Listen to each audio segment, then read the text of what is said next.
everyone, and welcome to Dice Will Roll, the Queerest Pathfinder Podcast on Planet, where it's the hard questions like, if there were TV shows on Golarion, what would they be like? I think that there'd be a really weird genre of, like, television that they would have. They've...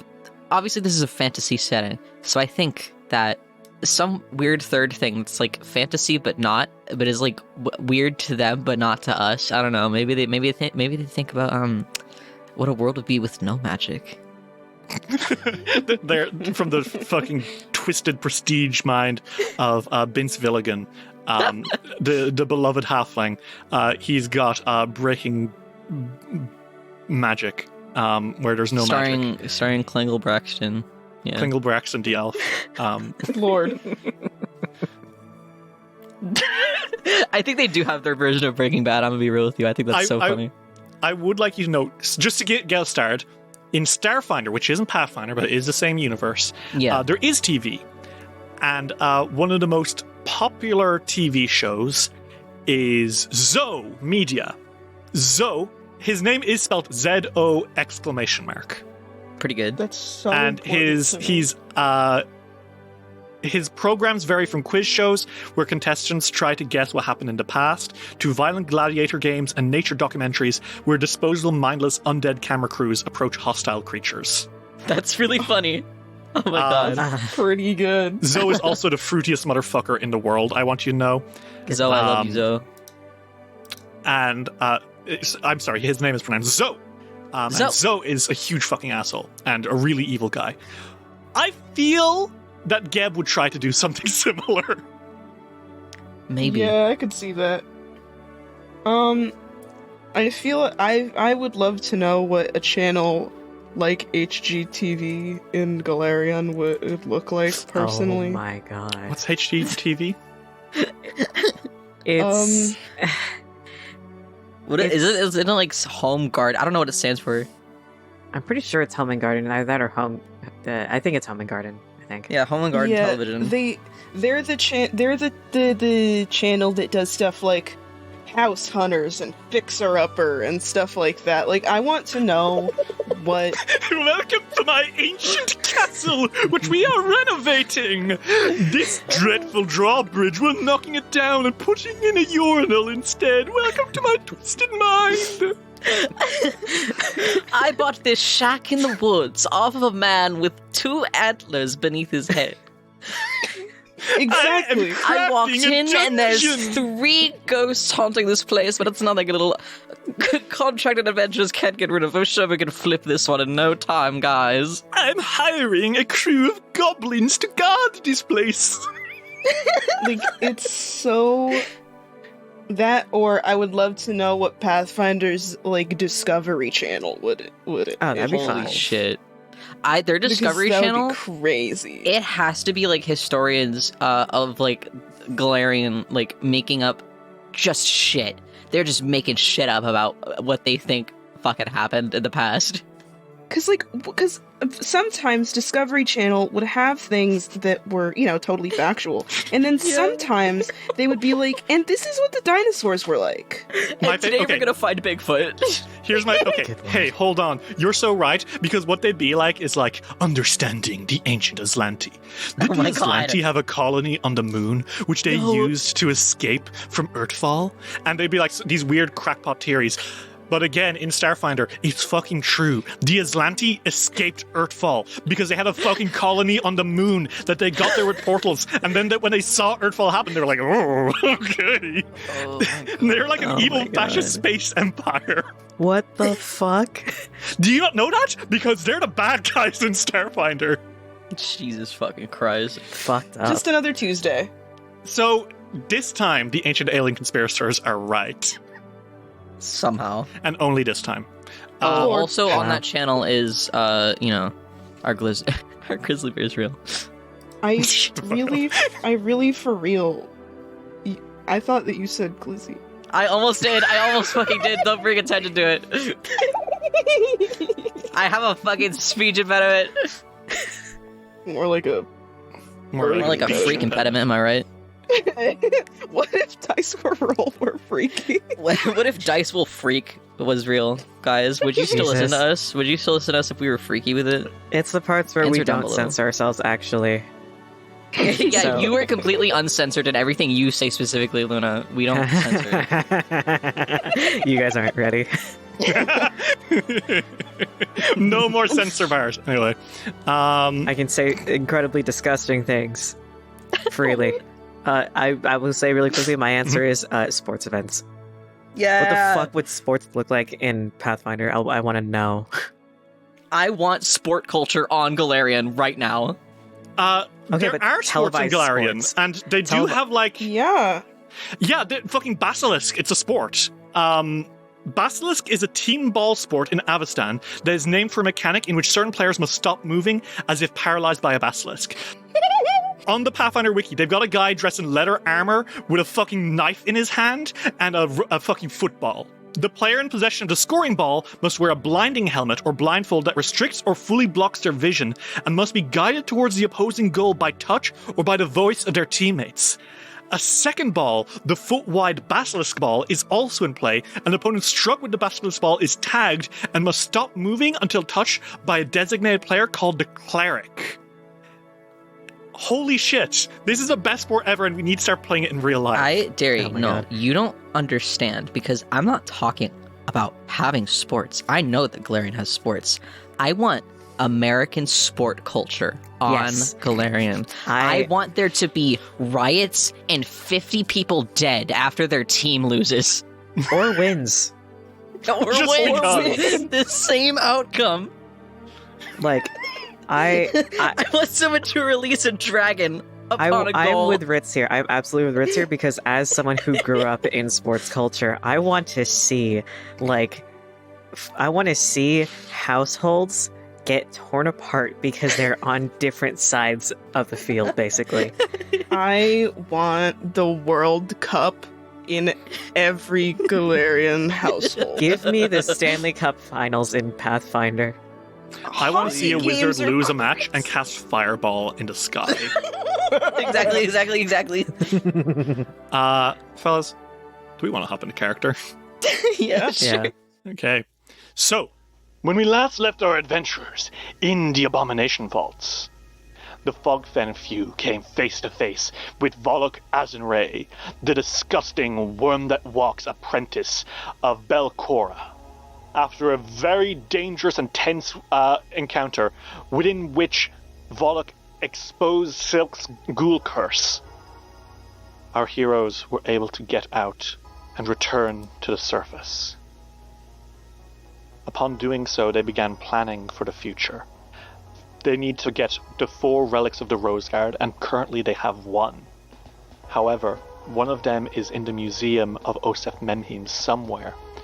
The other is in the Dawnflower Temple, and the final one is in the College of Mysteries in Absalom, Silk's former school. Before they can continue deeper into the dungeon, they must find all 4 relics. And before our session ended, we had a kiss at last between Silk and Ulrich, causing everyone to lose their fucking minds. Little bit. Smile. A new dawn rises over Otari. Adventurers, will you seize the sword and begin Book 2 of Abomination Vaults, Hand of the Devil? Oh, I'll seize a sword. Hey, yo. So, the sun slowly rises. It has been 1 week since you guys left the Abomination Vaults. You returned Lazda Venkervale to Otari. You have, therefore, stopped the Gauntlight from being able to fire again. So you guys aren't as in much of a rush as you were before. Obviously, who knows what Belcora's plans are. You have not stopped her, and they are going to get worse. But, at the same time, you've got yourselves a well-earned break. You guys have spent this time retraining, studying, preparing, and allowing the final relics to be located, and also planning for the journey to Absalom. I'm gonna ask how everyone is doing. I think you might be meeting up the Drunken Dragon. I think, have how has the week been for everyone? First off, like, what have you guys been doing over this week? Well, I don't think it's a surprise to say that maybe Silk and Ulrich have been spending a little bit more time together. Yeah. That's strange. How weird unusual. how that is, huh? Yeah, super weird. Funny. Hey, Fiore, have you noticed this? Oh, immediately he did, I think. How is Fiore reacting to this? Smugly. Has he confronted them at all? No. That's really funny, actually. He's letting them go, he's letting them chill. He's just like, you know what I mean? Mm-hmm. Fiore unaware that he's fucking next. They've had private conversations, the two of them. I don't know if they've had a conversation on their officialness. But I think that they are all but official. Yeah. You're in that stage where it's basically official, but you haven't, like, said, so we're official, right? Yeah, I don't think they've had that conversation quite yet. Not yet. That's But they're sorry. I was about to say f***ing it up. I can't say that. They're being very sweet. They're queering it up with each other. Yeah. Ulrich is learning a lot about Silk. And I think Silk is actually learning quite a bit about Ulrich, too. Smiles mischievously at you. Now, how is Fiore doing his week? I think that Fiore is probably gone back to doing the things that he usually does while they're just relaxing. Mm-hmm. So he's still basically doing the same amount of things. He's just gone back to, I will help this old lady do her laundry. I will go do this for this person because it makes him happy. Mm-hmm. Because he's a good boy. This is true. So he's just been helping people, I think. Because that's the stuff that he does for fun. You guys have probably agreed to meet up. Well, it could you can meet wherever you like. The Drunken Dragon's an easy default, but you could also meet at Rin's and talk to her. You can meet at Menhin's Manor. You can meet at Silk's place. You can meet at the church. Where are you guys meeting up? Silk's home is always open to the both of them. I'm bad. All right. Step back. You know what? Takes away your ability to play an old band. We're not going there. What do you guys think? What about the rest of you? Where would you like to meet up? The Drunken Dragon has usually been, like, our meetup spot, so... Yeah, I'm good with anything. Okay. Well, you guys make your way into Drunken Dragon for your lovely breakfast.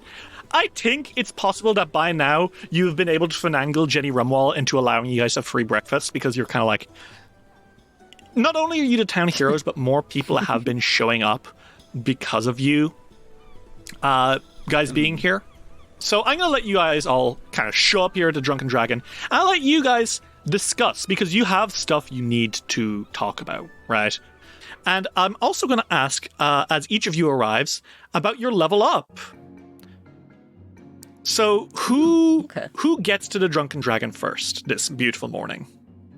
Fiore usually shows up. Okay, well, Fiore, how are you doing, Captain? How are you doing? I think he's having a good morning. Have you been enjoying your little week off? Yeah, I mean, he likes exploring the dungeon, so it's not like he's like, oh, finally. He just enjoys being in town also. So it's just like, oh, this is another thing that I enjoy doing. And Fiore, as you walk in, you smile at Evanware, you smile at San as well, who is tired of her brother, like, leaning over the bar and waving at you. You're level 6 now. Mm-hmm. Why don't we talk about that? Yeah. Well, I have Smite Evil now. Ooh!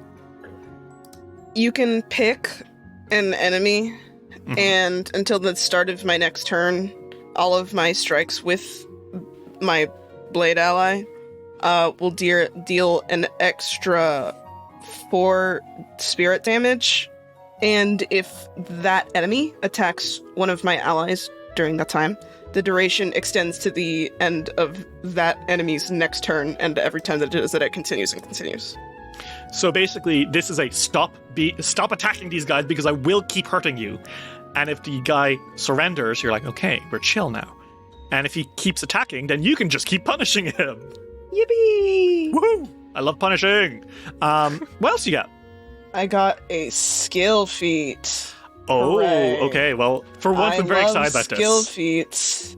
Oh, well, this one is Diplomat's Caution. It's you are good at talking to people, but this time, especially when you talk to people that don't like you. Mm-hmm. So when I attempt to make an impression on someone whose attitude towards me or my allies is indifferent or worse, I have a +1 to that. Mm-hmm. And if I offer the target if I offer the person an exchange, I guess I'll be I'll do something for you, or I have something for you, I'll double that to +2. But Dave, I've never heard of Diplomat's Caution. What is this strange feat? Where is it from? Help! I don't do advertisements for free. I slide you a crisp 20. Oh, say. Oh, well, then, of course, it's from Feats Plus. So Feats Plus, it's the latest book we're doing. We're adding like a fucking billion skill feats because I love complaining. And we're playtesting. We're seeing if these feats are good. So these may get changed later if they're too strong. Yeah. And lastly, you got a archetype feat, right? Yeah.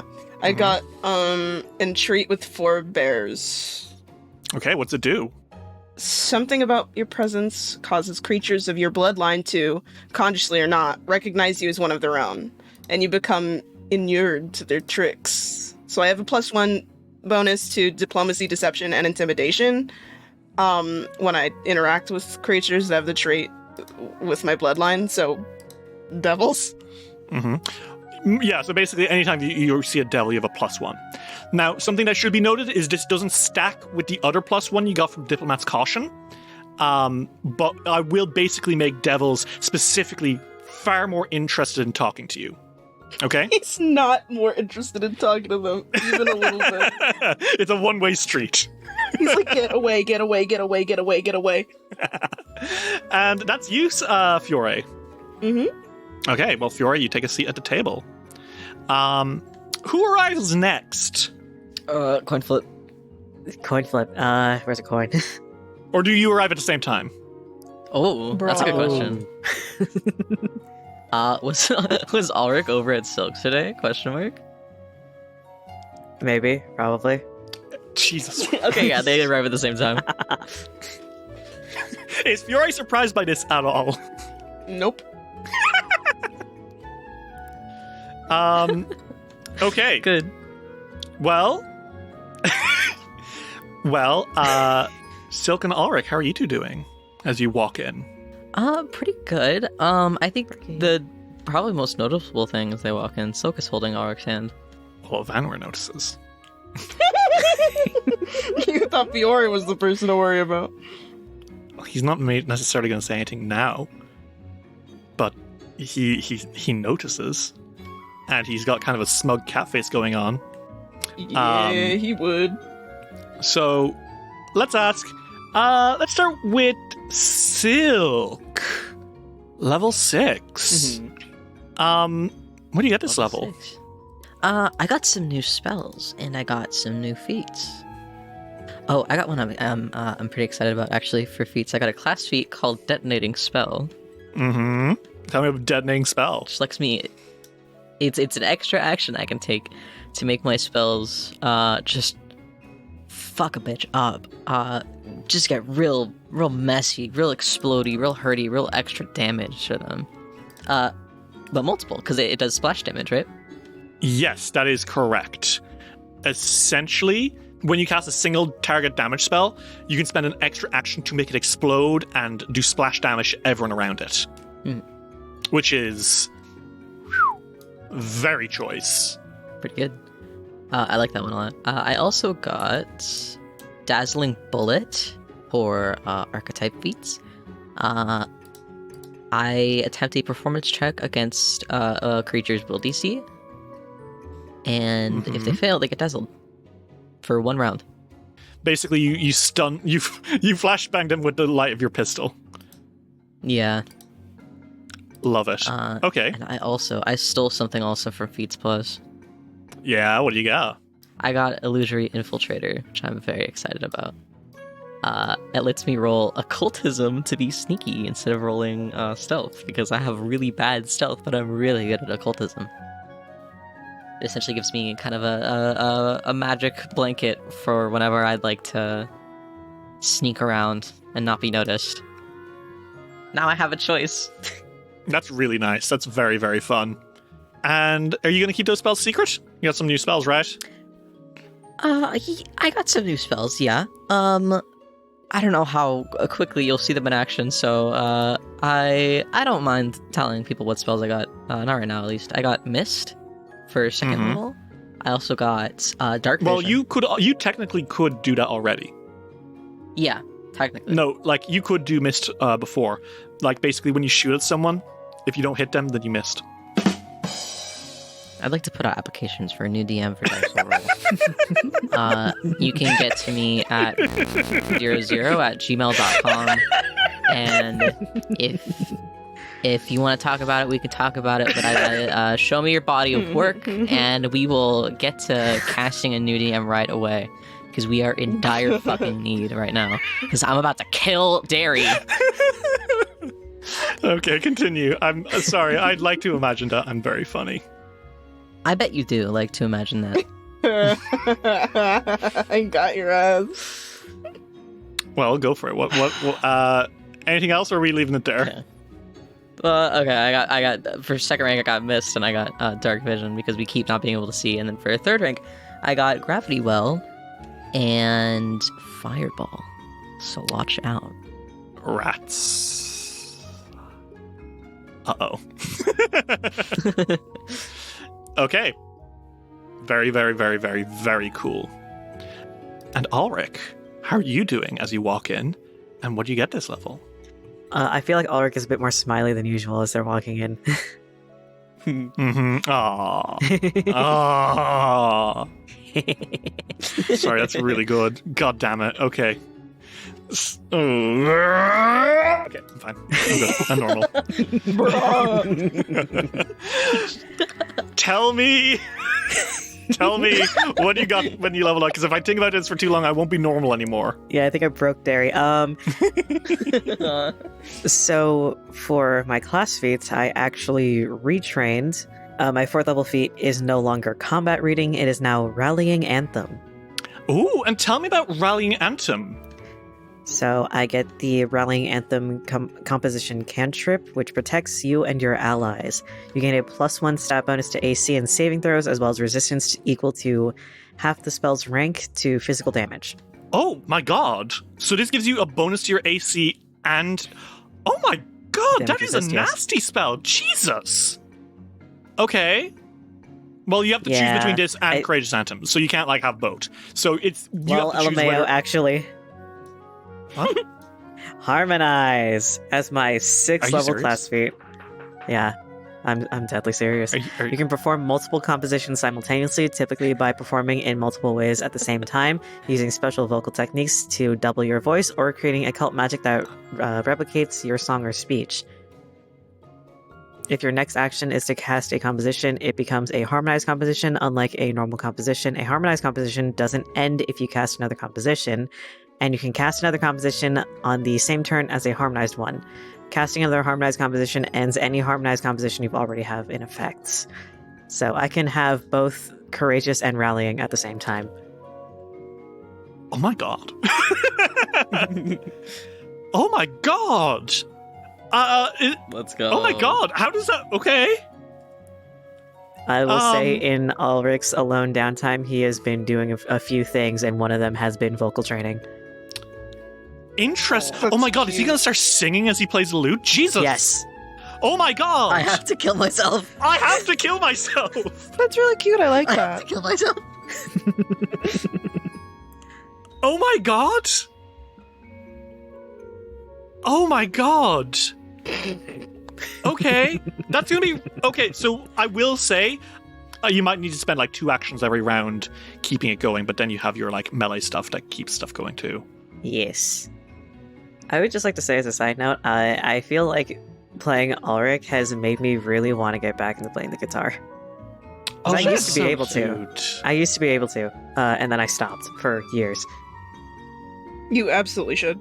I have my brother's old acoustic, so I might clean that up and tune it again. I need a tuner. Fuck. Okay, so like KK, so for reference, you are Filipino. I am. And you want to relearn the acoustic guitar? Yes. So when are you playing Lemonade on the wall at school? Good lord. Stop it. So I will let you know that this is basically serious support shenanigans. It's going to be very difficult to do much else other than that. That's okay. Like, you won't easily be able to cast spells because you need to spend 2 actions every turn keeping the thing going, right? That's fine.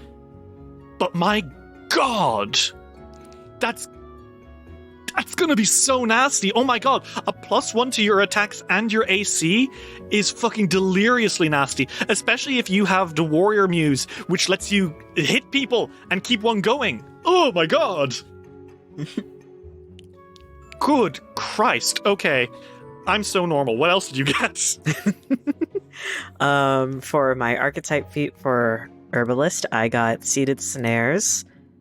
Mm-hmm. You have learned what types of plants can form deadly traps for those that would harm you. Add 4 snares of your level or lower to your formula book. You can spend 2 batches of infused reagents from the Herbalist dedication to craft a snare of your level or lower, replacing the cost and the check for creating a snare with your reagents. So I get bomb. I get trap. Oh my god, okay. Yeah, I'm making Ulrich insanely support based. That's fair. Hell fucking yeah. This basically just lets you put down traps, right? Mm-hmm. Like, it's not something you necessarily want to do mid-combat, but like, No, but if we get the jump on things, it'd be yeah, you're like, nice. there's a fucking monster in that room. Let's fucking... Okay, hey, monster! This is very much so the campaign for that, right? Like, Abomination Vaults, it's got... It a lot of monsters in rooms, right? Yeah. So, that's really cool. This also does let you start taking snare crafter feats, which is great. Mm-hmm. And, okay, cool. And beyond that, what do you got? Then for my skill feat, I got Plant Cultivator from Feats Plus. Insert plug from Dairy. You can't even buy the book yet, so it's fine. Unless you're listening in the future, in which case you can buy the book, and you should. Go to PathfinderInfinite.com. Okay. Here we go. Okay, what's the feat do? Cultivating plants come naturally to you, whether magical or otherwise. You can craft items with the fungus, plant, or wood traits, or alchemical plants using nature instead of crafting. If you craft alchemical plants, they lose the alchemical trait and gain the primal trait. You do not require formulas to craft these items, but neither can you benefit from having a formula to reduce its crafting time when you use nature to make them. Instead, you can create primal fertilizer. It's consumable. It's a consumable that can be made in batches of 4, and I can craft items with nature. That's crazy. That's really fun. This basically lets you do a little bit of gardening. Yay! Which Ulrich actually does, but now he has another use for it. He has like his own like little corner from his mom's garden that he's like, Ellen, what if I do this? And what if this can explode? Oh, heal. I have to check that. Same time. It's a burst of healing. It's a healing explosive. Yay!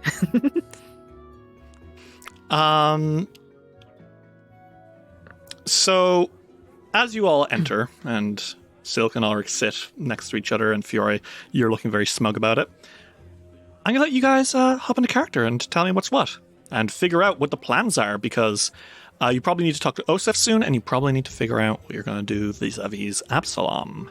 So, I leave it to you. What happens, fellas?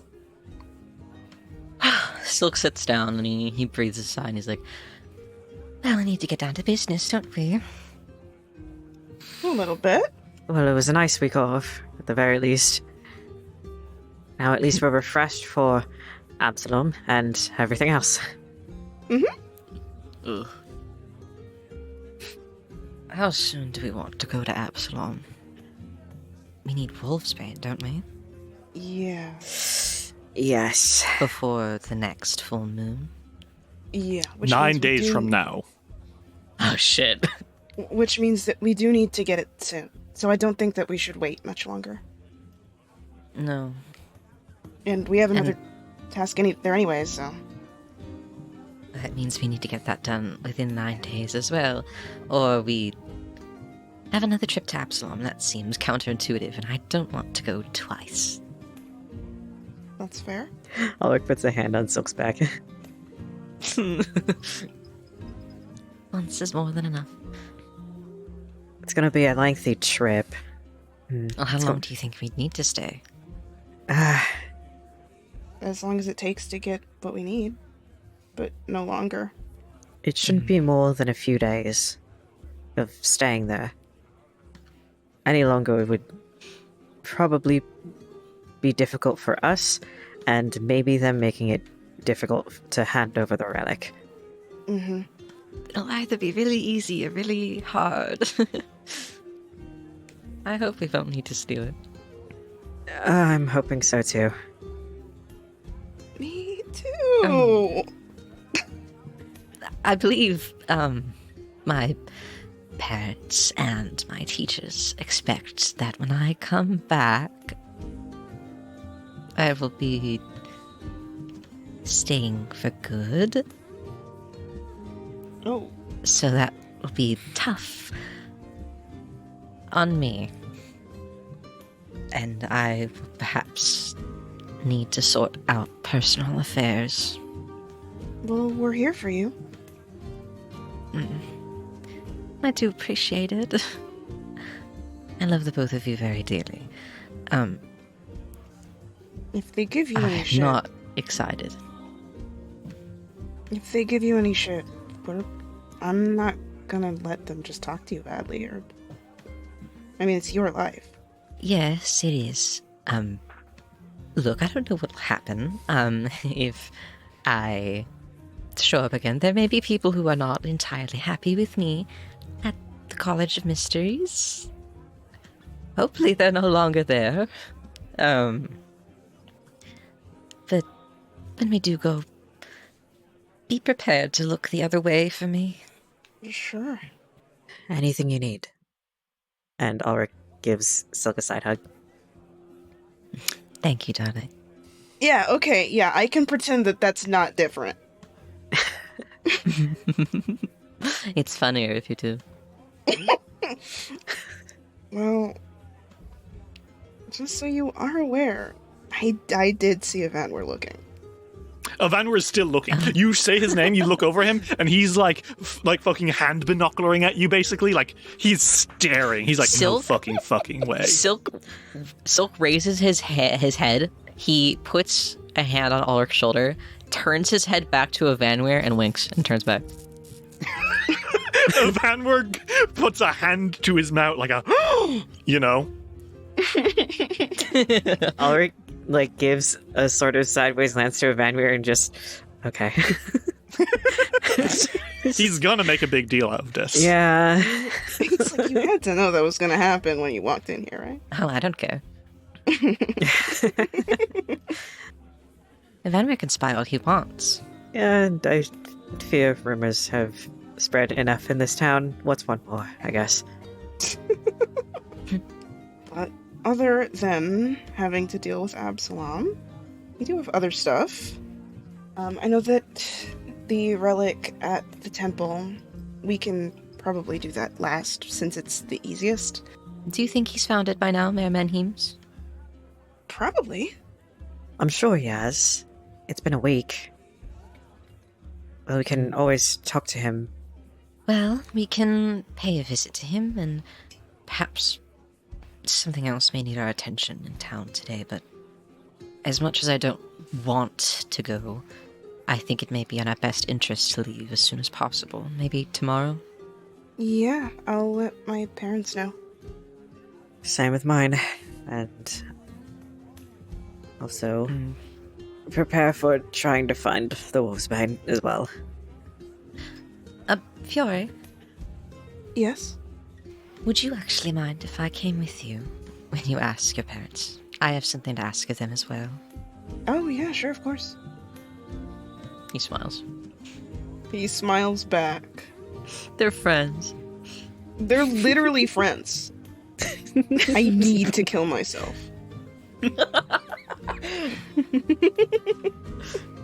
Well, other than the Menheims, do we have anything else to take care of today? The Vancouverts are doing fine, I suppose. Well, I've been trying to talk to Carmen. Oh. How has that been going? Emphasis on trying. Not well, then. I've talked to him, but he refuses to get into it, and listen, I would be fine to leave it alone, but he was standing drunk outside of the temple, staring at it. Like, if he was just drunk outside the temple, okay, but he was staring at it, and I don't really know what that's supposed to be about. Carmen is a dangerous man to find drunk outside your house. I was walking with a Vanware, so yeah. Good. It's strange she won't like to talk to you about it. It was really bizarre. I've never seen him act like that. Do you think he's going to let up at all? Or... I don't know, I feel like I have to try. I can't just not figure out what's going on here. Well, I'm sure he's upset about losing the election. Yeah, but he's lost before. I wonder what's different this time. I don't know, because he's lost every time. I guess maybe it's wearing him down, but I don't really know. Was he this sad after his previous losses? Ulrich and Fiora, you both remember last time he lost, he claimed that the vote was rigged. Well, I mean, he never reacts well. I mean, last time he tried to claim that it was rigged, but that's not... Like, I wasn't surprised deep by depression that. where he walks around belligerently drunk, no. Yeah, that's the problem. Yeah. Well, if you do talk to him, Fiore, it's not that I don't trust you to protect yourself, but I think maybe doing it alone makes me nervous. For you. It's not that I don't trust you to protect yourself. Clearly you're the most capable out of all of us. But you talking to him alone... Carmen around you makes me anxious, Fiore, a little bit. I'm not going to lie to you. He's weird. But I've never known him to be... like, dangerous. I just don't really want him to be the mayor. No, none of us do. If you do talk to him again, be careful. Maybe bring someone with you. I mean, we could go before or after talking to the actual mayor. Not that we'll mention that part. We're not the best thing to mention, no, but we can all go together. I'd like that. That'd give me some peace of mind. Silk, you gonna protect me? Absolutely. Alright, and he starts handing him a sword and shield. If he were to, Silk would buckle under the weight. I'd be so real with you. Bjorn does, and he's like, it's not that heavy. How do you carry this around? What's wrong with you? Ulrich, can you please tell me that's not crazy heavy. Well, and Ulrich takes the sword and shield. Ulrich, what's your strength modifier? I think it's a +1. Yeah, it's +1. Fuck! Oh. Fury. I think I might be able to handle one or the other, but not both. This is a reminder that Fiore can canonically carry as much as a U.S. infantry soldier. Jesus Christ. Dude's easily able to carry those big ass backpacks you see in movies. You know the ones. Oh my god. It's like, you guys need to, no offense, but you guys should probably try and work out a little. I feel like this could be dangerous. Ulrich's like, you have to get your protein into your diet. You gotta do your daily. Fiore's like, where's your weights, guys? Silk works out. Silk works out of the library. Thank you very much. You're right. Okay, Ritz, can you? Yes. Can you draw Silk as the man with a chair that is his brain? I'm gonna do that, but I'm gonna make the hat as big as oh my brain. god. So, are you going to talk to Osef or to Carmen first? Carmen's closer to the drunken dragon, so I think that naturally on their way to the mayor, I think that they would go to him, right? Yeah, that's fair. Yeah, probably. Okay. Well, you guys make your way to Blades for Glades. And you ask, hey, where's Carmen? And they tell you that, yeah, he didn't come into work today. However, when you ask, like, hey, where's Carmen's house? It is attached to Blades for Glades. Bro, so you basically inside the Blades. Bro skipped work today and he lives at work. He owns the blacksmith, right? This is his family blacksmith. But he does not, he has not come out to do the work. They knocked on the door. What you do find out is that he, as soon as you enter into his house, there's the smell of alcohol. It's not fresh, but it's like kind of hanging in the air, right? It's stale. And there are certainly like tankards left out and about. The house is messy, I will say. Like a lot of stuff just kind of left around, but also it seems to be like a house that is very proud of its roots. There's like little statuettes of chitons, the shadow demons of Nidal. Not in a like way that seems to praise them, more in a like, wow, my family's from Nidal and these were monsters they slew, you know? That's cool. Mm-hmm. Lots of swords on the walls, very well polished. Even now, they are still very well polished. And I think you go into the back room, and lying over a couch is Carmen, and he is snoring. Woof. Rough night. Or late night. Or both. I have to say it. Silk is disgusted being here. Mm-hmm. I have bad news, Silk. Mm-hmm. God, he's hot. But his house is gross. Oh, his house is messy. But as you come into the back room and you see him sleeping there, like, you know, like kicked over the couch and just passed out. He's an Adonis, you know, like he is really fine. beautiful. Silk thinks, shame he's a slob. Shame he's a slob. It's so funny. Wow, he's still sleeping. I know I shouldn't judge, so I'm not going to. But I will. Carmen.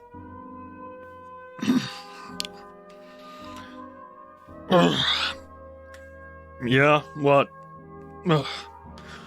Oh, hey, Fiore. Respectfully, I'm not gonna believe that you're doing well. You look like a mess. No offense. Okay. Yeah, well, good morning, brave adventurers. How are we doing? You, rescue any more dwarves? You, how's stuff going? It's fine. So, can I help you? Is there a reason you came in? Frankly, I'm worried about you. Oh, you're worried about me. Okay. Yes? He says, completely confused. Silk scoffs in the background. He's like, yes, I'm worried about you.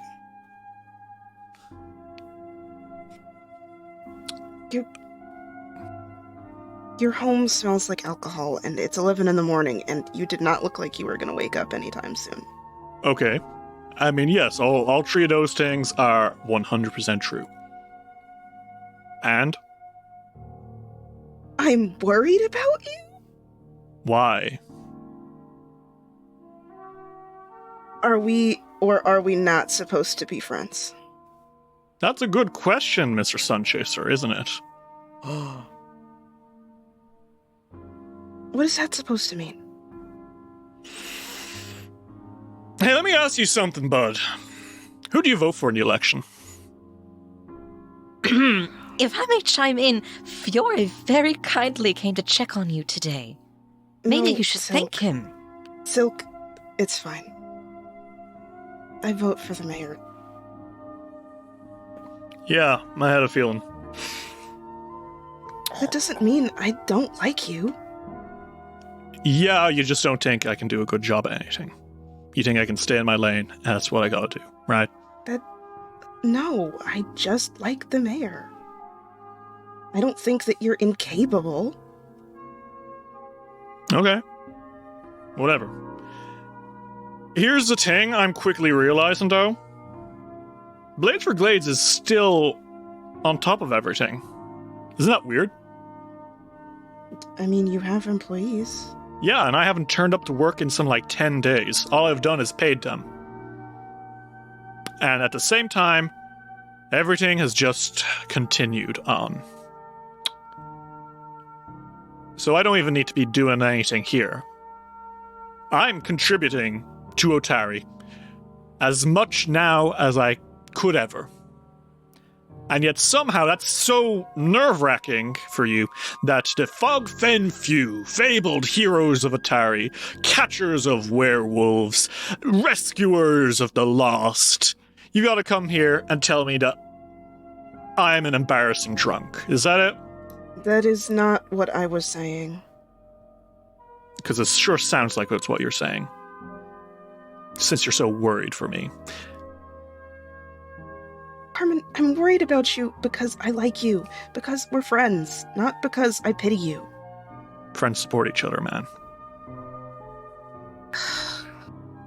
I don't need someone who's cursed coming in and checking in on me.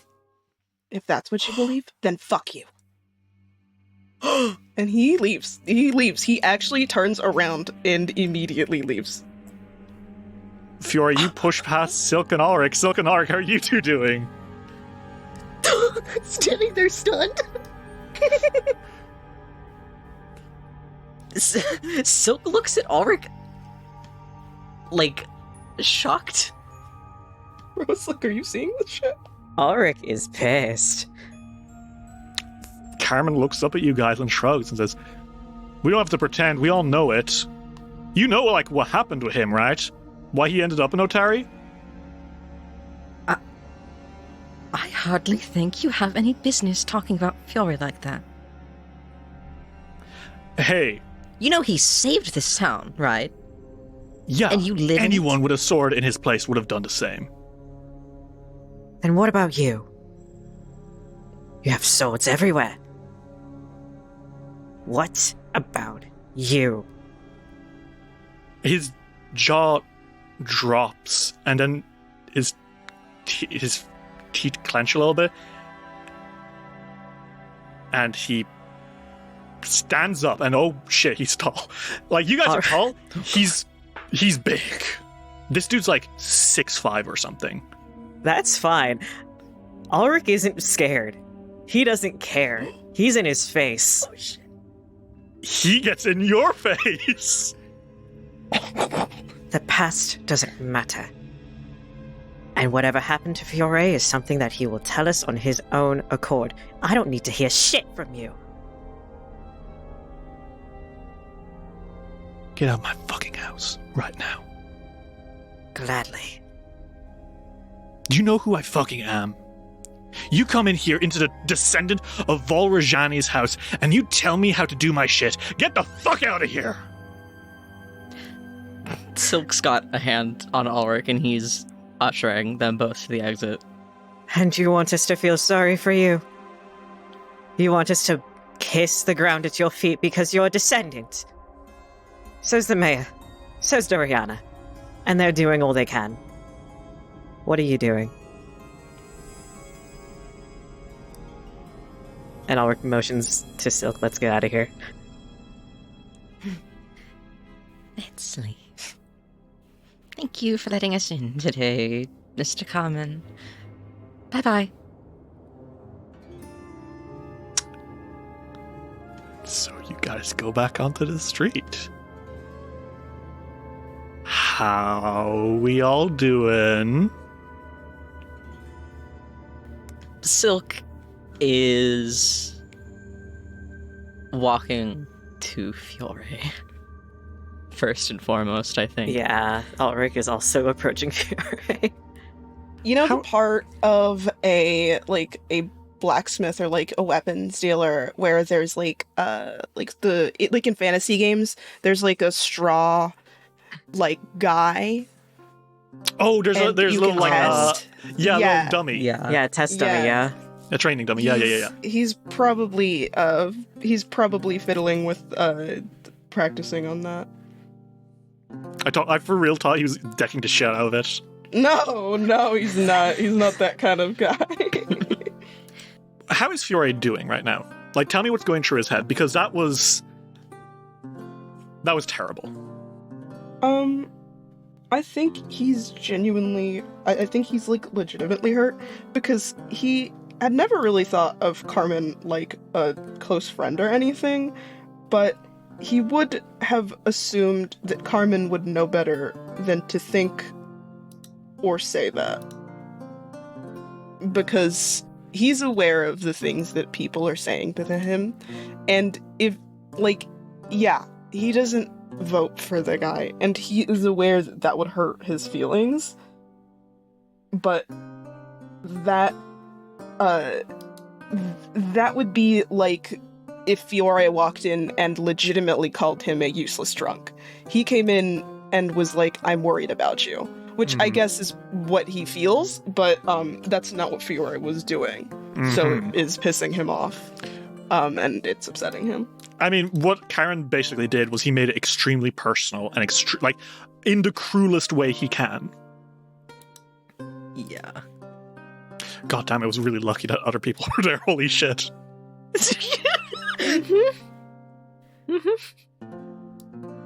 Fiore. Are you okay?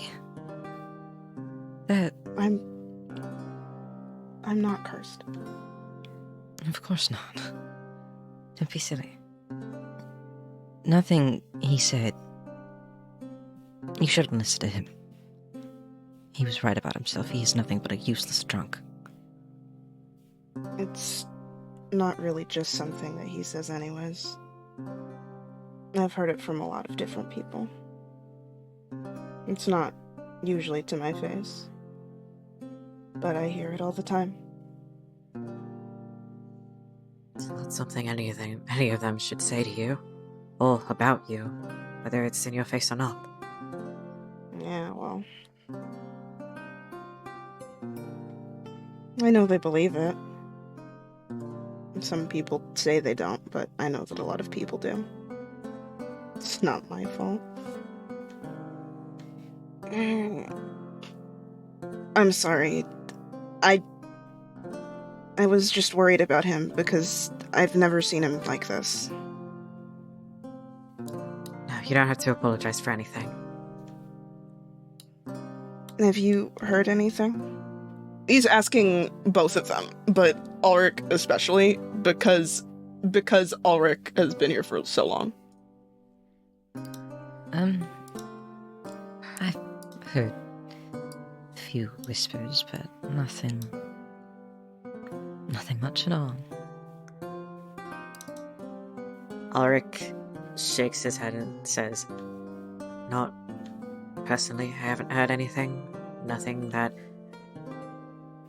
much that I hear from my parents or from the Farmers Guild." Carmen almost said something, but I shut it down. What did he say? He said, he asked the both of us, "Do you know what happened when Fiore first came here?" But I didn't let him continue. It's not for him to tell.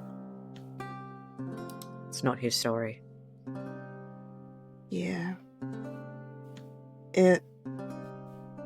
I usually don't like thinking about it.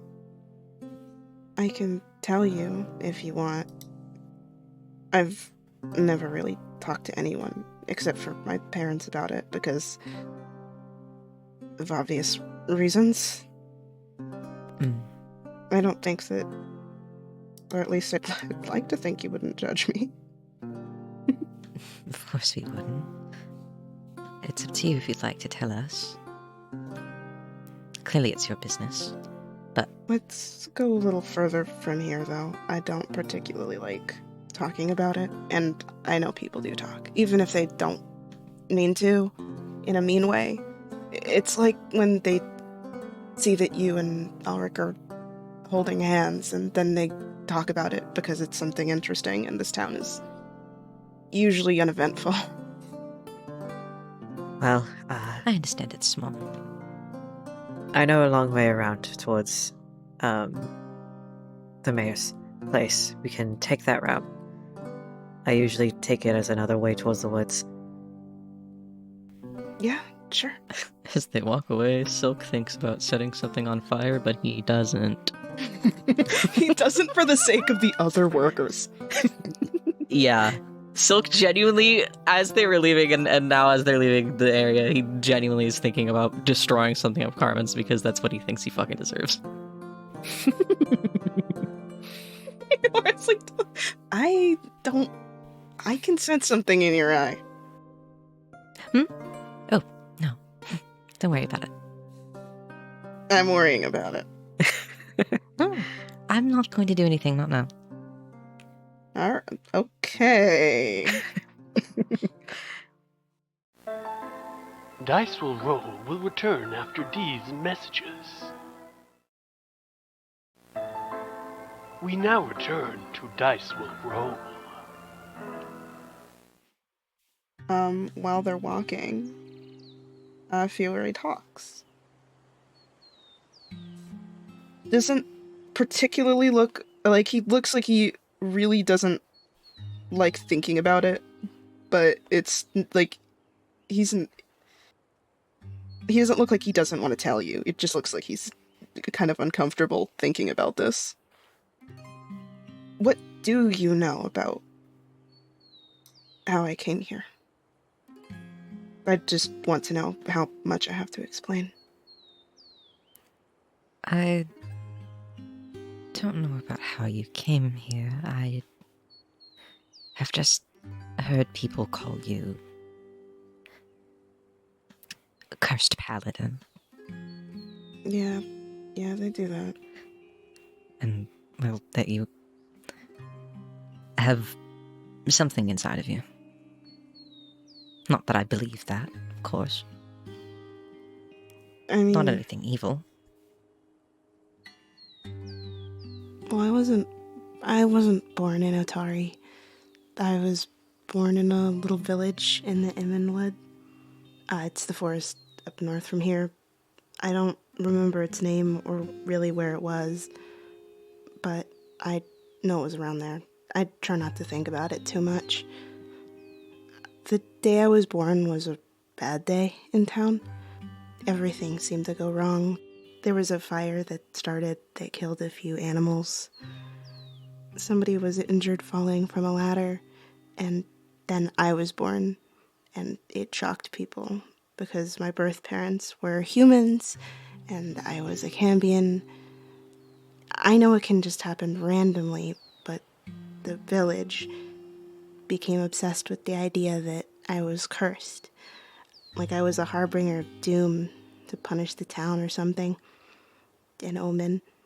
that I was innately evil. I don't know. They treated me terribly, the whole village. My parents never really named me and just let me walk around the village. I didn't go to school, and I wasn't really fed by anybody unless I looked like I was gonna starve. People called me names, and they crossed the street to avoid me.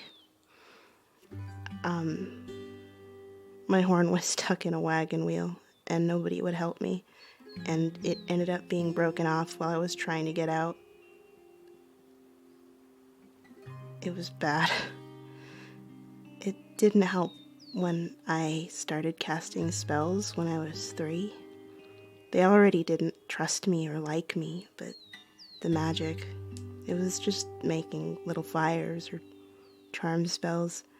It made them hate me. Anytime something bad happened in town, like somebody getting sick or the crop failing, I don't know what else, it was my fault to them. And it just kept going for years, and then my magic kept getting stronger and stronger, and even when I didn't want it to. And I summoned little devils by accident, or start fires, or call storms. I wasn't even trying.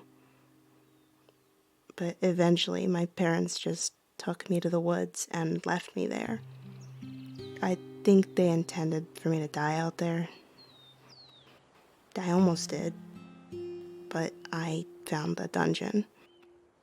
It wasn't anything big like this, just a church and then a few floors down, that sort of thing.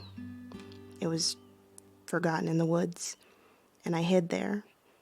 And there was an artifact that made the water pure, and the mushrooms grew healthy there, so I could eat and drink. And I lived there in that dungeon for years, alone, until, well, that artifact was Saren Race, and a cleric came looking for it. It was my mom, Vandy, and her party, which had mom in it. Rumina. I barely remembered how to speak.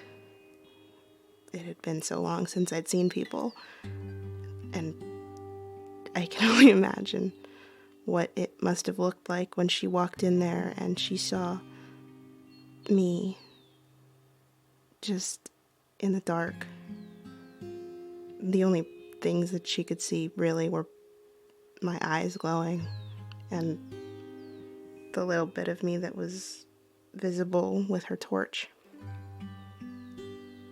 I thought she'd hurt me, that she'd think I was the monster, but she just gave me her sandwich. I didn't trust them. I didn't want to. I didn't have any reason to. But, Mama really wanted to take care of me, I guess.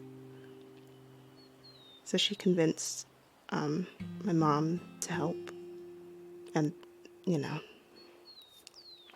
they weren't from here, they're from Absalom, but they settled in Otari since there was a local church.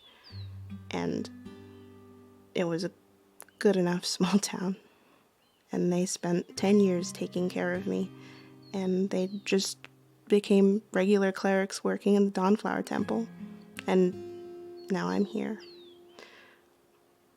I know I'm not cursed, but I am. The Cambion in me and the sorceress tendencies. The signs of the devil that are all over me when I could have been a normal human. So when people talk about me being cursed, that's what they're talking about. They think I'm innately evil too, even if I'm a champion of the holy goddess of the sun. And they hate that about me. They hate it too. And I hate to be corny about it, but I think your parents found quite the treasure, Fury. Oh my You tell me God. that.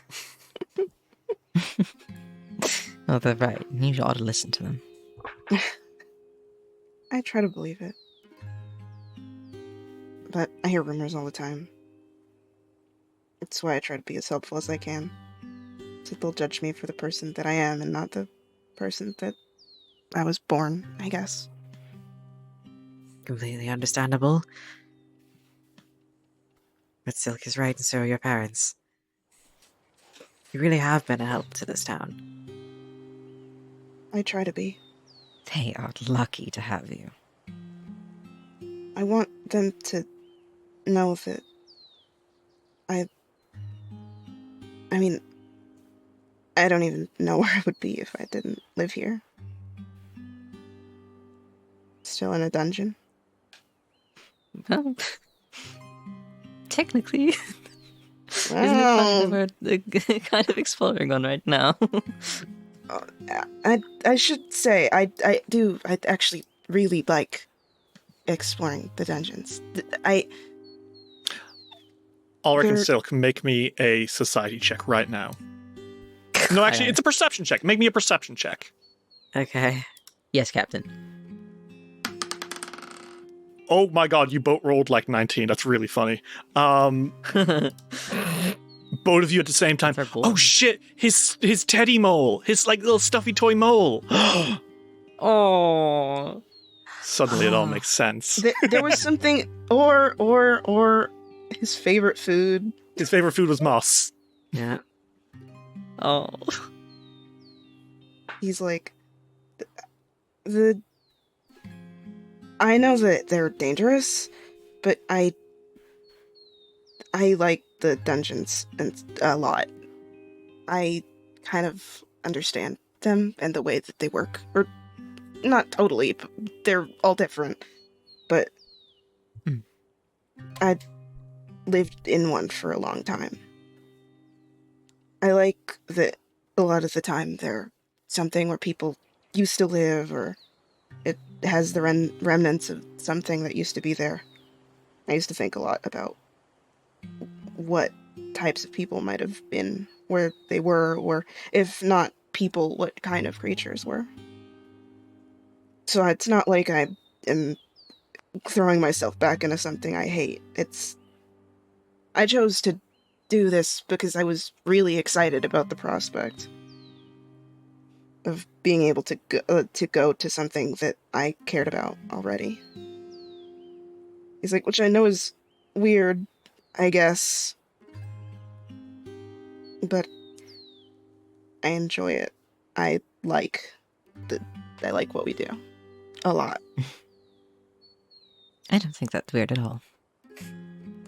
I think it's perfectly fine. You don't even care, Silk, that I actually don't mind getting dirty? Well, it's a character flaw I have to overlook in several people, but I care the least about it with you, I suppose. That's as long as you don't get any on me. I try not to. You do a good job. I haven't really had a lot of friends before. Not because... I mean, for a while, it was because of the curse thing, but then I just kind of... I didn't really get super close with very many people. I was and am close with Evanwar, but... And he's never thought of me that way. But... I just haven't really had the chance to make a ton of friends outside of the temple. So I was glad when 2 other people wanted to go adventure. I think we're both glad to have met you, Fiora. I certainly am. Incredibly glad. I hope you know, we don't think you're cursed. I hope that's obvious. I hope you know that you aren't cursed. It really depends on the day if I believe that or not. Well then, I guess it depends on the day that we'll have to remind you. I care about you guys a lot. Do we care about you too? You're my favorite little dungeon delver, and he like pats Fiora's head. Oh my goodness. Well, without me, you would get lost down there. Or too dirty. You're right. Undeniable. You're literally right. Imagine if Rin had just sent 2 people in there. Bro, Fucked up. casually. Do you think that you could boss go down there and you're like, I don't know. Is that maybe dangerous? She's like, it'll be fine. Mr. B! Okay, anyway. Oh my god. Oh, no. So, do you guys spend some time recovering, relaxing before making your way to Osef? Straight there. No time. Well, Auric said No they took the time. long way around, so... Yeah. Well, you guys make your way to Menheim's Manor. You are welcomed in as ever. By now, I think the staff know to expect you. You are greeted by Osef. The mayor kind of throws his arms open. At this point, I think he's just very friendly with you all. I think he likes you. Mm-hmm. And he says, well, if it isn't the heroes of Otari, Fogfen Few. I was looking forward to hearing back from you. We have a few updates to share as to my great, etc. grandmother's brooch. Will you come this way? Oh, yeah, of course. And he guides you in. As he's guiding you in, though, Ulrich, a door creaks open, and there is Doriana. She's looking at you with big old eyes. I think Ulrich says quickly to Silken Fury, 1 second. And he approaches Doriana Oh, and of says, course. Hey. She kind of smiles up at you a little bit and says, Good afternoon, Ulrich. How are you doing? I'm good. I'm feeling really good recently. Glad to hear it. I've been making some new friends. Really? Mm-hmm. That's awesome. Am I privy to know which friends? She nods, and she picks up Miss Motley and shows you her. Hello, Miss Motley. I need to kill myself now. She smiles and looks up at you with her big old eyes and says, I've been talking to Miss Motley a lot recently. Really? Bruh. Mm-hmm. Well, what's she been saying? That I'm a good girl, and that I'm very smart. And that you are. She's completely right. Mm-hmm. And she kind of hugs Miss Motley closer to her, and again looking up at you and says, I mean, I really do talk to her. Like she actually speaks to you. Mm-hmm. Really? Mm-hmm. Huh. Interesting little thing then. When did this start happening? A few nights ago. Really? Mm-hmm. Has there anything else that she's been saying to you? No. Mostly she talks to me through my dreams. When I'm sleeping, she'll always be there.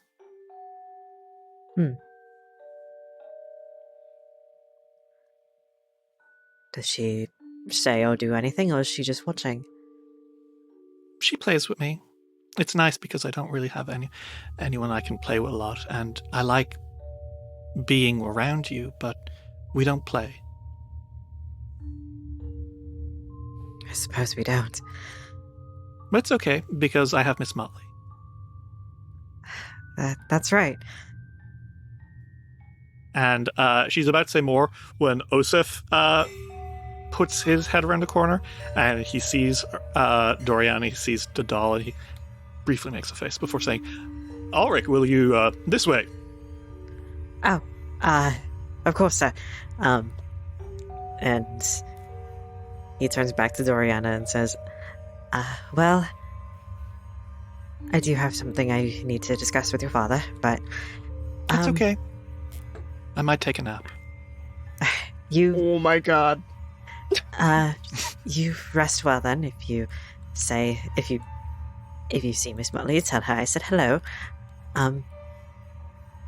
And I will see you later. We can talk about your lessons soon. Yeah? Of course. Bye, Ulrich. Bye. Have a good nap. And she smiles as you close the door. Hey, Ulrich, what's going on, man? Silkwood, a horror movie! As Ulrich closes the door, he looks a bit nervous. This entire time, Miss Motley has been like a positive in Doriana's life, and he doesn't want to have to potentially destroy it for it being temporarily maybe possessed, hopefully not, but things happen in this town. Osif is making a face as you come out there. Says, I don't know where she got that thing. Oh my god. What do you mean you don't know? One night she just we have all these beautiful toys for her, but she only plays with that one. She just showed up a few weeks ago. It showed up. I need to kill myself. A few weeks ago is in how long? And please don't say 3 weeks. No, it was more than that, don't worry. I don't think there's anything sinister going on. I think she just picked it up on the street or something. Okay. Okay. I don't believe that. Okay. Is everything alright? Fine. I feel like... Sorry if this feels a bit out of line, but I seem to be a bit of an older brother Before figure. you say anything else, immediately, Ulrich, make me a perception check. Oh boy. Oh. Okay. Ulrich, you see the look on Mayor Menheim's face, and the look is, oh, it's happening with you now. Girl. Every person we bring into Doriana's life ends up being creeped the fuck out by our weird daughter, and they end up being like, I'm actually not going to deal with this. Because she says weird stuff that scares the hell out of people, and honestly, we don't know what to do with her. I know now why I like her so much.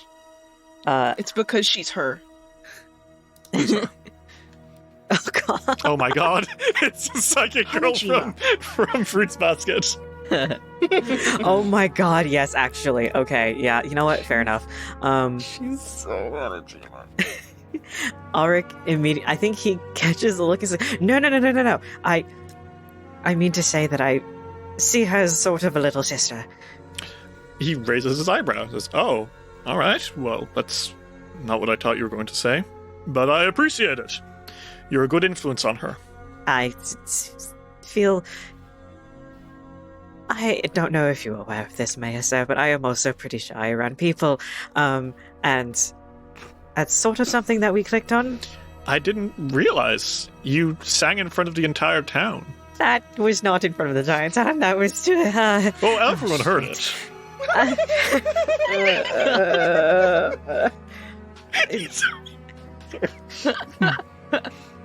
Silk and Fiora are currently playing patty cake, okay? Yeah, they are. They're playing patty cake. Yes, I was just not aware that a bunch of people could hear. I just thought that the graveyard could hear it. Anyway, oh, we did. I suppose I'm just a bit of a protective. I just wish she'd make some friends for Rage instead of playing pretend all day. I know that it can be a form of escapism, and I know that she has had some dreams I know that she's been having certain dreams, and talking about it with people can sometimes lead her to not make friends. So, in a way, I can see that she's stuck between a rock and a hard place, but she'll get there. I know that she will. Yeah, maybe. And he shrugs a little bit and says, regardless, was there anything you wanted to do, or are we ready to talk about? No, we can... The relic, yes. Okay. And Ulrich puts that strange encounter in his back pocket and says, let's deal with that later. Listen, Ulrich knows. I think Ulrich understands that sometimes parents just don't get it a little bit. And if he goes and says... And the mayor already does not like that doll. So if he goes and says, oh yeah, she's actually talking to the doll, and the doll actually speaks to her, that's not going to end well for her. So he's just gonna do that, talk to his best friends about it, and they'll figure it out. The parents don't gotta get involved if they don't need to be. So Oh, wait, actually, Ulrich, will you make me a quick perception check again? Hey. That is a natural 20. Ulrich, that shit was creepy as hell. Yeah. Yeah. I'll give you a hero point for the wasted natural 20.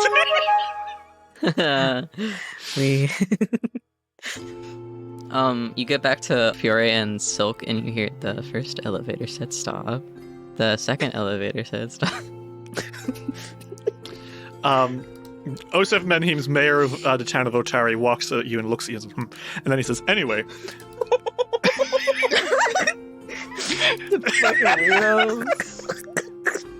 It's like, I don't think Fiore's cursed, but I think he's a weirdo. I don't know about this whole curse thing, but I believe Fiore may be autistic. And he is! Anyway. That's true. Regardless, the mayor says, if you're all ready, I have an update about Asaphana's relic, as it were.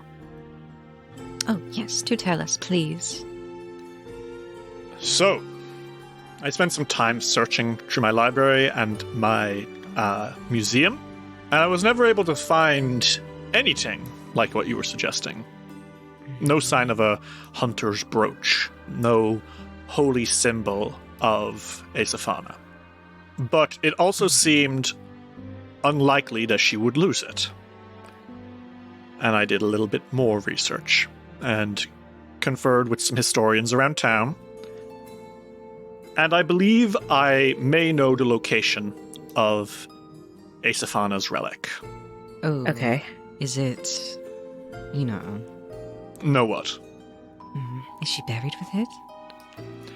Correct. I believe it is in her mausoleum. Okay. Fiore makes a face. It's... I'm very sorry about where it's ended up. Is there any way that we could unearth it? You're saying that it is critical to receive this relic in order to save the town of Otari? Yes. There is no other way that we can get down there unless we die. Osif nods a little bit, and he looks up and says, when you're the mayor of a town, you need to be willing to do anything for the good of your people. If that means that you must enter into the grave of my ancestor and retrieve an ancient artifact, that is simply something I must allow to happen, for the good of everything she built. And he nods and sits up a little bit and says, I give you permission to enter the tomb of Asaphana Menhims. Okay. Oh, thank you. Thank you. I know the idea is uncomfortable, but I promise we'll be as careful as can be. No, I am very pleased. If nothing else, it would be good to have it put to some use. We'll put it back with her when we're finished. He nods and says, Mr. Otari, his ghost, if he believes it to be important, then I trust his judgment as much as my ancestor would have. And he kind of sits back a little bit and says, not too far from here, there's a private graveyard. In it, there is a single mausoleum. It is where all of my ancestors are buried. At the very bottom of it, behind stone doors, down winding passages, is my ancestor's tomb. It's not quite a dungeon, but it is deep underground, and it has been quite some time since anyone has gone down that far. I trust this won't be an issue for you? Not at all. Wonderful. Shouldn't be an issue at all. Well, in that case, adventurers, I wish you the best of luck in retrieving everything from Asaphana's tomb. And he stands up and he takes out a little map, which will guide you to this mausoleum. Oh. Thank you, sir. This is going to be incredibly helpful. For the good of Otari. Right. So, what do you guys do? Do you want to head? Yeah. Yeah. Yes.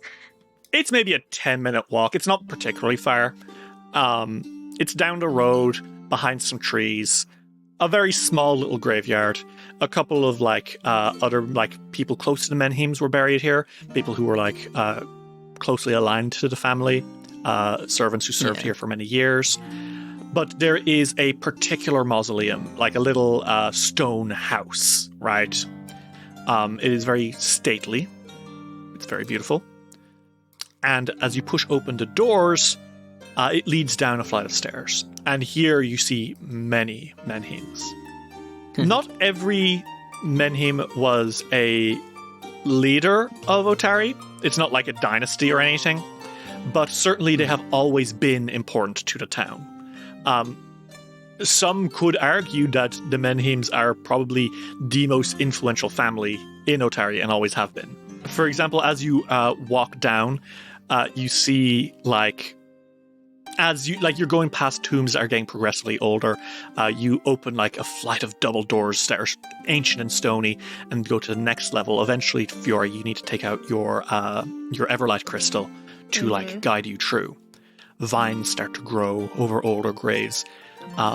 You find a particularly large shrine dedicated to Makalani Menhims, who, because essentially, fun piece of lore about Otari that just hasn't come up yet. Otari was so after the Roseguard passed away, the last of which was Aesafana, in 4290, which was about 400 years ago, Otari began to kind of fall into decline and was eventually conquered by kobolds. Slay. Why are there no kobolds moving here now? Can we bring the kobolds back, please? What the fuck? Basically, without people protecting it, something like 20 years after Aesafana's death, kobolds took over, and they... What a random ass. They were eventually routed by Makalani Menhims. 10 years. They ran this place for 10 years. The kobolds. Hey. What the fuck?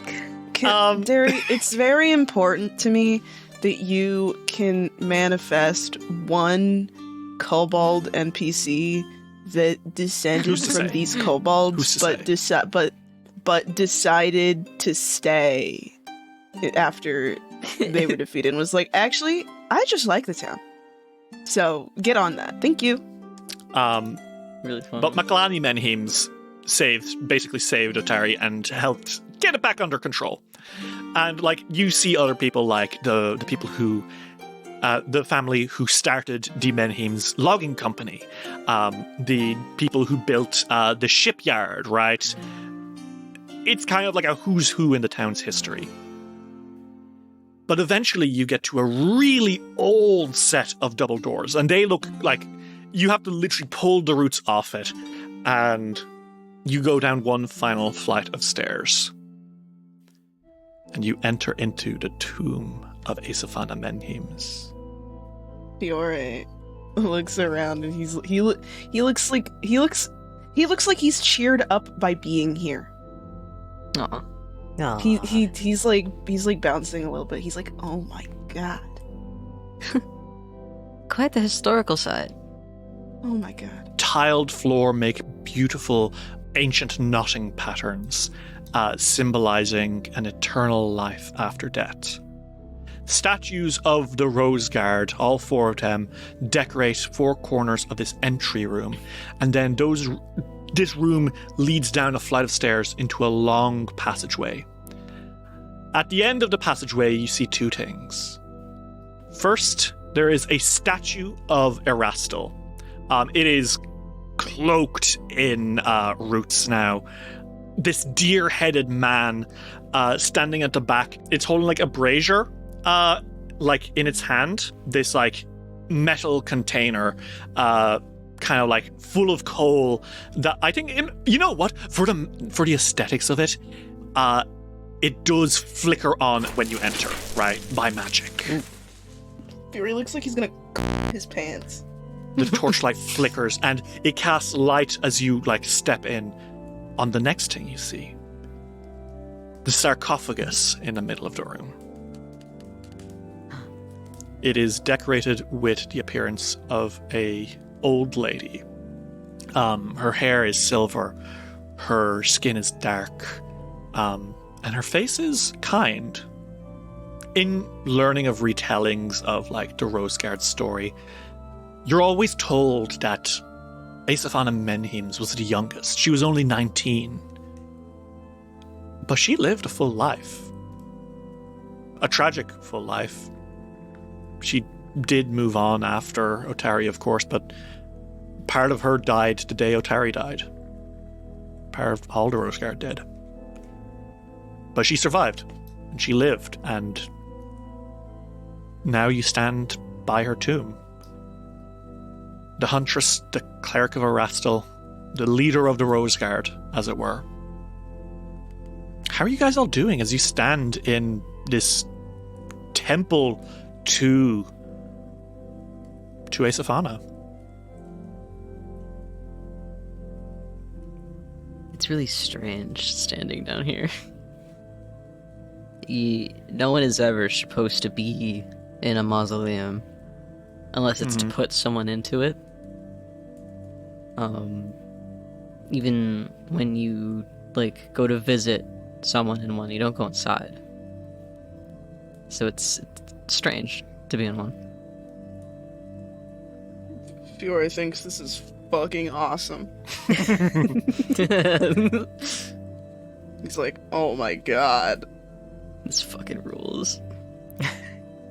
He's so boy. He's so boy, I love him.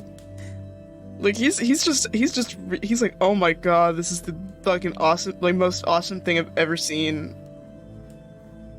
Can't wait to tell both my moms about it. I don't know, after spending time with this person's descendants, Ulrich feels kind of strange being in here. Also, the look that Otari had anytime Aesafana was mentioned also makes Ulrich feel a bit sad. Yeah, I mean, they were engaged, She moved on, but did she? It is also worth noting that it's really interesting coincidence that Aesafana was a shy, meek archer with nature coding, Smile. That was not intentional on your part. It wasn't. None of you were intentional in making perfect mirrors to the Roseguard. It was something I watched happen, and I was like, well, that's delightful. But, yeah, all three of you stand in this tomb of the Roseguard, and somehow it feels so much more final than when you found Otari's skeleton. Because at least with Otari, you knew that there was something supernatural going on with the footsteps, at least. Mm-hmm. Aesafana's gone. And she's not coming back, and she's not going to be able to say goodbye to Otari. Dreary as it may be down here, why don't we get to looking? Yeah. I don't think there'd be, traps down here, but maybe I should look at any enchantments on dear Aesafana's casket before we open it. That is a smart move. Yeah. Yes, definitely. I'd hope if there were anything, the mayor would alert us, but I don't expect him to know. It would be so insanely fucked up if you opened a casket and there was a ghoul inside and it jumped out and it gobbled you up. Yeah, Wouldn't that be so funny? I hope that doesn't happen. Yeah. Yeah. I mean, it generally would be a fucking tragedy if she was undead. Come on. Yeah, that would suck ass that would so badly. suck. Derry, wouldn't it suck? How strange. As you guys move through, do you want to make perception checks? And I think, Silk, yes. I will allow you to make an Arcana check to detect magic. Or to identify magic. I can make a perception check. Sure. Bro, our red and blue dice are touching. Oh, bro. Interesting. Okay. Fiore, you notice something on the walls around this place. Okay. And it kind of suddenly makes you, wonder. There's a lot of, inscriptions in the walls, which, all of this is Erastilite stuff, right? You don't really know a ton about Erastil, no more than what you've learned from Jada Highstepper, the halfling farmer. Yeah. But you do know a little bit, and there's, obviously crossover with other religions. But the symbols that are, carved into the walls here are strange. Because they are specifically symbols meant to ward off undead. Uh-huh. Not that she is undead. I don't think... I mean, maybe. Maybe you'll open the coffin and a ghoul will pop out. Girl. But more that, it's like her family expected it. Very odd. Which, to you, it happens, Fiore. You'll sometimes have family members asking for, blessings against undead in, the graveyard next to the church. Yeah, I don't think he's shocked by the concept. Specifically for people who, I guess the best way of putting it is died unfulfilled. Or died hollow, as it were. People who passed away before they died. Does that make sense? No, that doesn't make sense to me. I mean, if you mean died in they were killed or... No, as in Emotionally. Yeah. Oh, something emotionally was going on with them? Yeah. Yeah, okay. Or even beyond emotional, right? Soul debt, as it were. Someone Jesus. kind of being half of who they used to be. Okay. Now, there's many, many, many, many reasons that can be what it is. It can be that she was, she lived a long life, and by the end of it, she didn't remember everything from her life. It could be that she is a ghoul and she will jump out of the coffin and eat you. Or it could be that something happened in her life that left her changed. And even though she lived a full life,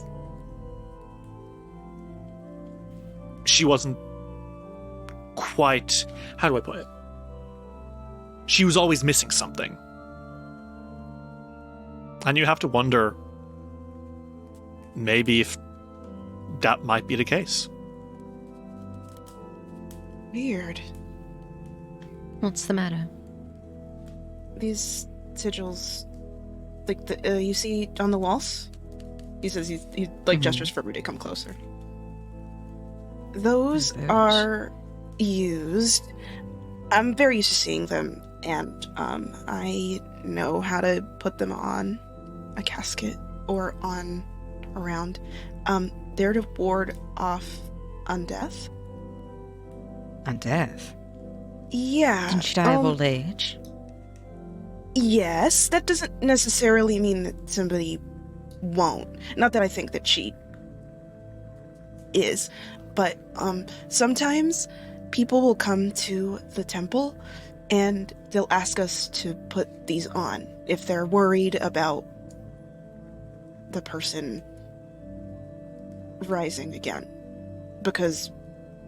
Or they're worried about the person's attracting undeath, I guess. It's usually because something was going on in their life, or, I guess somebody could just be anxious. Maybe the family was just anxious about the concept. Maybe. That's but it's weird, though. Very weird. He's definitely got a hand kind of resting on the hilt of his sword.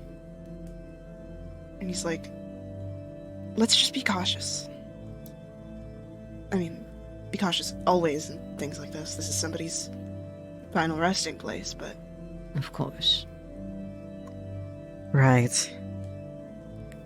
Do you want to move up to the sarcophagus under the light of the statue's glowing embers? Yeah, Fiore will do that. Well, there's the sarcophagus. It awaits. With that kind-faced old woman. I think once Ulrich and Silk are up there, he's like, stay behind just in case.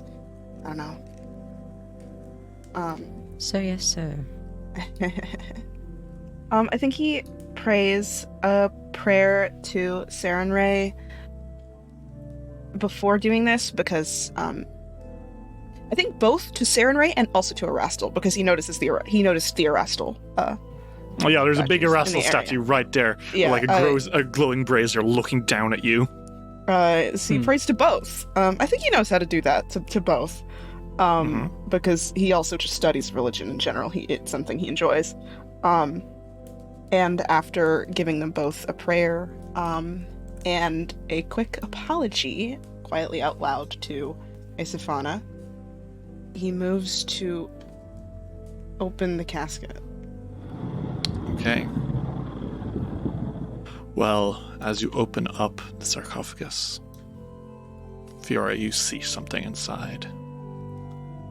A skeleton! Oh my god. It does not. It doesn't lunge and kill you, don't worry. It is the skeleton of Aesifana Menheims, wearing her armor, wearing her cloak, and around her neck, wearing her brooch. Who wants to take the hunter's brooch? To physically take it? Yeah, like which I'm sending Silk. I'm kidding. Ulrich, it's your colors. What? I suppose so. It is also... I guess it could be poetic in a sense to have both Aesifana and Otari's prized possessions together. Isn't that sweet? I guess I can take this one as well, if either of you are okay with that. Well, I mean, yeah, I was gonna ask if I could hold on to... I mean, I don't really think that my parents would want anyone else handling the scimitar, so... I think either both or one of your moms would have an aneurysm if anyone else did. Oh, Mom would hate that. Mom would die. Yeah. Okay, well... I guess I'll handle this one, Ulrich says, very nervously putting a hand really close to the skeleton and praying that it just doesn't get up. Ulrich, your hand creeps closer, closer, and closer to the skeleton. You reach in, and you come closer to the skeleton. And then you grab the hunter's brooch. And you remove it. And then nothing happens. And you remove it from the sarcophagus. You have it. I'm waiting for the and then. And then the statue looks down at you and rumbles out. The huntress sleeps in silence. Fuck's sake. Raiders be damned. Oh god, we're not raiders. Oh god, no.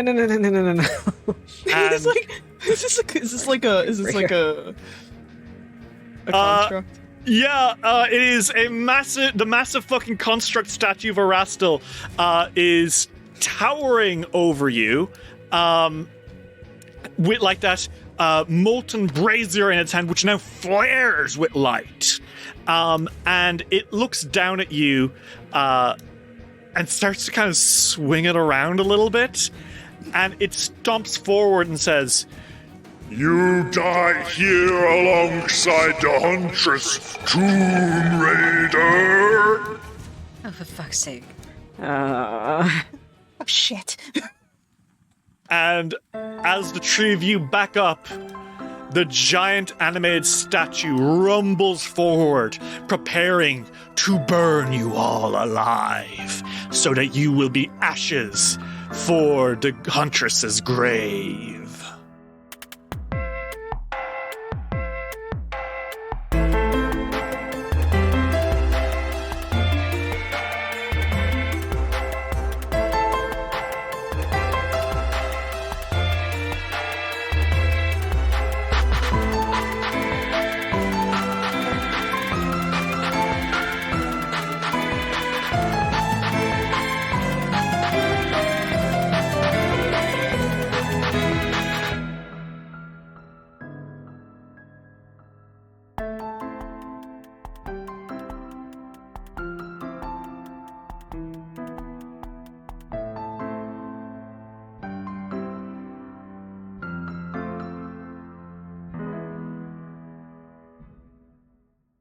This episode of Dice Will Roll would not have been possible without the support of our patrons: Y3A, Horror Fan, Lightning Scar, Dr. Caesar MD, A Potato, Derpy Gamer, Quinlan Boss, Princess Alavi, Emily is Gay, Dexton, Meow Mai, Abigail Wallet, Knight the Werewolf Teacher, Ashley, Actually a Bot, Violet, Soul Grease Lobo, Phoebe Jeebies, Daisy Gilliam, Lux Rexus, Tony Saunders, Mita, Arave, Historians Will Say They Are Roommates, Ferric Falcon, Luis Loza, Aries, Alexander Crizzle, May Cohen, Skyly, Generally Tricked, Transgirl Trish, Bal Punyan, Matthew Wilson Krasnovich, Tillin Shark, Glitch HD, Jace Snooks, Jonathan Love, G Barbera, Luke, Gideon, Simon Strange, Seth, Kira, Lichlope, Gizmo, Cass, Fable McElduff, Ava, Rem T. Bright, Lonesome Chunk, Steph, Sean C., Natasha Lumley, Rianne C., Ellie, Kane Kendrick, Sky Evangeline, Triceratops, Anna Maria, Jordan, Emily Laderna, John the Booker, SS6 Seeker, and Dame Valerie III. If you'd like to see what you can get for helping us keep it rolling, check out patreon.com/dicewillroll today.